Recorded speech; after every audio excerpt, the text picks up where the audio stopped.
Hello বন্ধুরা, welcome back to my channel ministry বর্ষক। আশা করি তোমরা সবাই খুব ভালো আছো, আমিও খুব ভালো আছি। তো সারাদিন আর ভিডিও অন করতে পারিনি, কেন কি প্রচণ্ড ঘুমিয়েছি। ঘুম থেকে উঠেই চলে এসেছি লিপুর রিসেপশনে। আর ওর রিসেপশন লুকটা দেখো, ভীষণই প্রিটি আর ভীষণই সুন্দর আর ভীষণই মিষ্টি লাগছে ওকে। তো আমরা বেরিয়েছি মোটামুটি 9টার দিকে, আর 10টার দিকে পৌঁছে গেছি। মানে ওর শ্বশুরবাড়ি বেশি একটা দূরে না বাড়ির থেকে, মানে 1 ঘন্টার রাস্তা। তো চলে এসেছি ভালো মতোই। তারপরে অনেক ফটো ভিডিও নেওয়া হলো ওর সাথে। আর জানো তো, ফটো তোলার সময় দেখি আমার পাশে একটা শত্রু বসে আছে। আমি ভাবলাম কে এই শত্রুটা, তারপর দেখি ও এটা তো আমার পরম শত্রু বুবাই। তো আমরা বন্ধু বান্ধবীদের মধ্যে গেছিলাম, আমি গেছিলাম, বসু গেছে আর হচ্ছে শুভ গেছে। তো আমরা 3জনই গেছিলাম। তারপরে আমি আর বসু একটু বাইরের দিকে গেলাম, অনেকগুলো স্টল বসেছে। তো আমরা এখন যাব জিলেপি খেতে। তো জিলেপির স্টলে প্রথমেই চলে যাই। তারপরে গরম গরম জিলেপি ভাজছিল। তো আর তোমরা তো জানোই আমার জিলেপি খেতে ভীষণই ভালো লাগে। মানে আমি যেখানেই দেখবো জিলেপি হচ্ছে, সে মলের বাইরে হোক, মেলায় হোক, বা যেখানেই হোক, বিয়ে বাড়িতে হোক, আমাকে জিলেপি খেতেই হবে। মানে গরম গরম জিলেপি খাওয়ার যে একটা মজা বন্ধুরা। তো আমি আর শুভ তো অনেকগুলোই বসে বসে জিলেপি খেয়েছি, আর বসে শুধু বসে বসে দেখছিল আমাদের জিলেপি খাওয়া। আর আমি আর শুভ শুধু খেয়েই যাচ্ছিলাম আর খেয়েই গেছিলাম। খাওয়া দাওয়া করে নিয়ে আবার খেতেও বসতে হবে, কেন কি তাড়াতাড়ি আমাদেরকে ফিরতে হবে।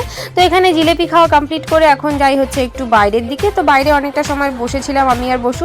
আসলে না, আমাদের অনেক দিন পর এমন হলো যে আমরা এতটা সময় একসাথে। তো আমি এখানে বসুকে হচ্ছে বকছিলাম কিছু কারণে হয়তো, তবে আমরা 3জনা কিন্তু বেশ মজা করেছি। তারপর আমি শুভকে বললাম, নে চল আমাদেরকে একটু সিনেমাটিক ভিডিও বানিয়ে দে। তো তারপর আমি আর বসু একটু সিনেমাটিক শট নিয়ে নিই। চলো তোমরাও দেখতে থাকো।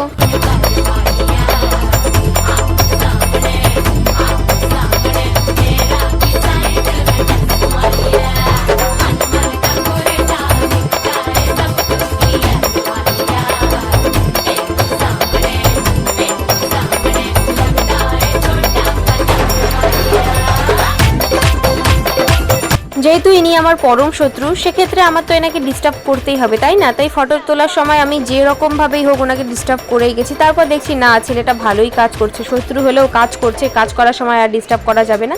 তাই আর কি ডিস্টার্ব আর করিনি। তারপরে চলে এসেছি সোজা খেতে। তো প্রথমে দিয়ে দিয়েছে স্যালাড, তারপর দিয়েছে হচ্ছে ভাত, তারপর দিয়েছে হচ্ছে ভেজ মুগ ডাল। মুগ ডালটা খেতে বেশ ভালো হয়েছিল। আর আমি যেহেতু মাছ খাই না, সেক্ষেত্রে আমি ডাল আর ভাতই খাচ্ছিলাম। আর ওদের থালায় দেখো কত কিছু দিয়ে দিয়েছে, ওরা কত সুন্দর খেতে বসে গেছে। তারপর আমাকে দিয়ে দিয়েছে মাটন, আর মাটনটা খেতে খুবই ভালো ছিল।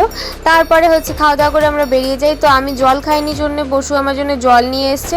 এটাই হলো বান্ধবী, দেখলে কত কেয়ার করে আমার। আমি জল খাইনি জন্য ও জল নিয়ে এসছে। চলো, তো আমি একটু জল খেয়েছি, তারপর শুভকে একটু দিয়েছি। আর জল টল খেয়ে নিয়ে আমরা হচ্ছে লিপিকে হচ্ছে টাটাও বলবো, কেন কি আমাদের বাড়িও ফিরতে হবে। আর অনেকটা রাত হয়ে গেছে, মোটামুটি এখানেই এখন 2টো বেজেই গেছে হয়তো প্রায়। তো আসার সময় একটু মনটা খারাপ লাগছে, কেন কি হচ্ছে লিপুকে রেখে আসতে হচ্ছে। কিন্তু কি আর করা যাবে, বিয়ে হয়ে গেছে, এখন তোকে শ্বশুরবাড়িতেই থাকতে হবে, তাই না? তো চলো বন্ধুরা, আজকের ব্লগটা এই পর্যন্তই। টাটা।